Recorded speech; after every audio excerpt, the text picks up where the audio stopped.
In this video, I'm going to cover all the best crypto exchanges to buy, sell, and trade crypto while addressing all of the features on all of the major exchanges. In fact, I recently created an all-in-one tool to help you sort out this information yourself so that you don't even have to rely on my recommendations, and I'll show you this tool in a second. But this video is going to be kind of long, and if you plan to be in crypto for the long haul, it'll definitely be worth watching it to lower your transaction fees and have access to all the coins that you want to trade without any major hassles. Also, this video is going to be structured a little differently than my other videos. We're going to cover topics for each exchange, like what KYC is, the deposit methods, the trading fees, the coin availability and withdrawal availability, which is super important, the fee to withdraw, and then I'm going to show you this master sorting tool that I've put together to help you decide what exchange works best for your goals. Let's dig in. First off, we're going to cover KYC. So KYC is simply an acronym for Know Your Customer. Basically, if you're trying to buy crypto and an exchange is KYC compliant, it means they're going to be collecting your name, your phone number, your address, your social security number, and probably even a picture of your face. Personally, I get a little anxious about giving all this information to a bunch of companies, but almost all exchanges in the United States require this. Now, there are a few that don't, and they're the real MVPs, but we'll cover that later. If an exchange requires you to submit KYC or your personal information, you can be assured they're going to give your information to the local government and IRS as well. So this means you need to be great at keeping records of your buys and sells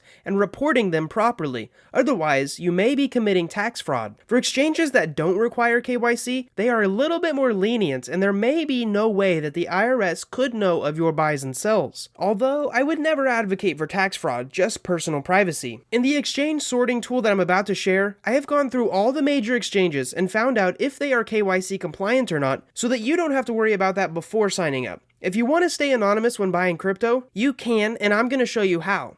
Now, the next thing worth mentioning is deposit methods. Now, the way that you buy crypto is usually by connecting an account of some type. Some exchanges allow you to connect a credit card so that you can buy crypto with it, but it's not always recommended. Other exchanges let you buy with a wire transfer, which is usually only recommended for larger purchases. Most exchanges, though, will let you buy with an ACH or bank account transfer, which is my own personal preferred method to fund my account with United States dollars. Finally, almost all exchanges let you deposit other crypto that you already have to be able to trade with. Now, these deposit methods don't matter too much, but it is really frustrating when you sign up to an exchange only to find out that you have to set up a wire transfer to be able to use it. And wire transfers are usually a bit more advanced and take more time to set up. While I'm on this topic, it is worth mentioning that most crypto exchanges will connect to your bank account in a special way. First, you will submit your account and your routing number, and then the company will deposit two amounts into your account. For example, maybe 51 cents and then 28 cents. And within the next few days, they'll ask you how much they deposited. And if you give them the right numbers, it shows them that you truly own that account, and then they let you withdraw money from it. It's kind of a hassle, but it's a one and done thing. The last thing worth mentioning on deposit methods is that most exchanges will let you trade your deposited money immediately, but won't let you actually withdraw your money or crypto until after a few days to make sure that your account can and will actually transfer the funds. The next thing I want to talk about is the trading fees, because trading fees are very important and they fall into two different categories. The first is the fee that you pay if you're buying or selling crypto at the market price. This is called the taker fee because you're matched with someone else who wants to buy or sell their crypto to you at that price. This type of trade is automatically transacted. The second type of fee that you pay is if you want to buy or sell crypto at a certain price, but nobody really wants to agree with your price yet, and this is called a maker fee. These types of trades aren't automatically transacted, but will be when someone else finally agrees. For example, I could say I want to buy Ethereum at $2 and I want to buy a whole bunch of it. If someone actually agrees to that, I will pay a maker fee, and then they will pay the taker fee. Wrapping this up, some exchanges charge really high rates, while others charge lower rates. But overall, most crypto exchanges are less than 1% for a trade, although usually it's less than half of 1%. To make it easier on you, I've actually added these fees into the best crypto sorting tool that I'm going to share in a minute, so that way you can see them very clearly. Next up, if we're trying to find the best crypto exchange out there, two things that are immensely important are coin availability and the ability to withdraw those coins on the actual network that they're supported. I went through all the top exchanges and put all of the coins they offered into a big spreadsheet, which works as the data that I feed into the exchange sorter. Even more important is the ability to withdraw your tokens, especially on the network that they are on. See, blockchains are all different networks, and some blockchains let you have tokens on their network which could be representations of other coins. For example, Ethereum is its own network, but Ethereum is also a coin. On the Ethereum network, I can have Tether tokens, USDC tokens, Chainlink tokens, and Shiba Inu tokens. However, there's another network called Polygon, which is faster and cheaper, and its token is called Matic. The issue is that I can have Matic on Polygon network and the Ethereum network, so I can have the same token on different blockchains. True Matic is actually on the Polygon network, but most exchanges only let you withdraw it to the more expensive Ethereum network, which is a big issue if you're wanting to invest in DeFi without the crazy Ethereum gas fees. This is actually the main reason I made this crypto exchange sorter, to help people who wanted to find out which exchange they can withdraw certain coins from on certain networks without doing a ton of digging. Now the last thing before we get into how to use the sorter is the withdrawal fee, because nothing sucks more than trying to withdraw $100 from your exchange and realizing there's a $20 withdrawal fee. Unfortunately, usually these fees are based on the crypto that you're attempting to move. For example, a transaction on Bitcoin network is much cheaper than a same transaction on the Ethereum network due to how many other people are trying to make transactions. Sometimes there are also minimum amounts that you have to withdraw as well. Now it's really difficult to put this information into the sorter since the fee is almost always different for every crypto that you're trying to withdraw. But I do have separate exchange reviews that you can click through to see the specific withdrawal fees. I will say these fees are usually pretty low if you're withdrawing more than a few $100s of crypto at a time. Finally, let me show you this tool and how to use it. Alright, in this little tutorial, I'm going to show you how to use this crypto exchange sorter that I've set up. So basically, there are a bunch of exchanges on here that you can see with a bunch of basic data that is quite important whenever you sign up to one of these.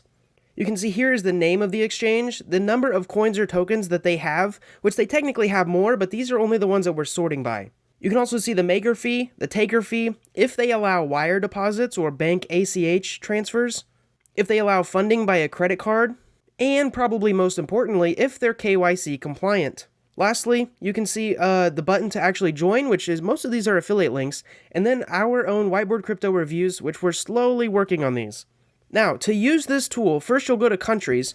For example, I'm in the United States, so I'm going to type United States, we'll click on United States, and it will basically reload the table of all of the exchanges that you can sign up to in the United States.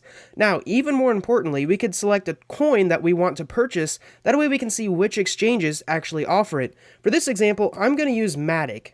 And more importantly, I'm going to be selecting Matic on Polygon network. So basically this allows us to see which crypto exchanges actually will sell us Matic and then allow us to withdraw it on the Polygon network, which you'll see here real soon. As soon as I click this, it'll update the table and there's only 4. So if we wanted to change the coin, we could go back and click this X button and then we could try let's just try Matic on Ethereum. Now there's a lot more coins that allow you to withdraw Matic on the Ethereum network, but here's the cool part. You can also sort them by the trading fee. So if you click this right here, it will actually sort the table, and we should be able to click it again and go from lowest to highest.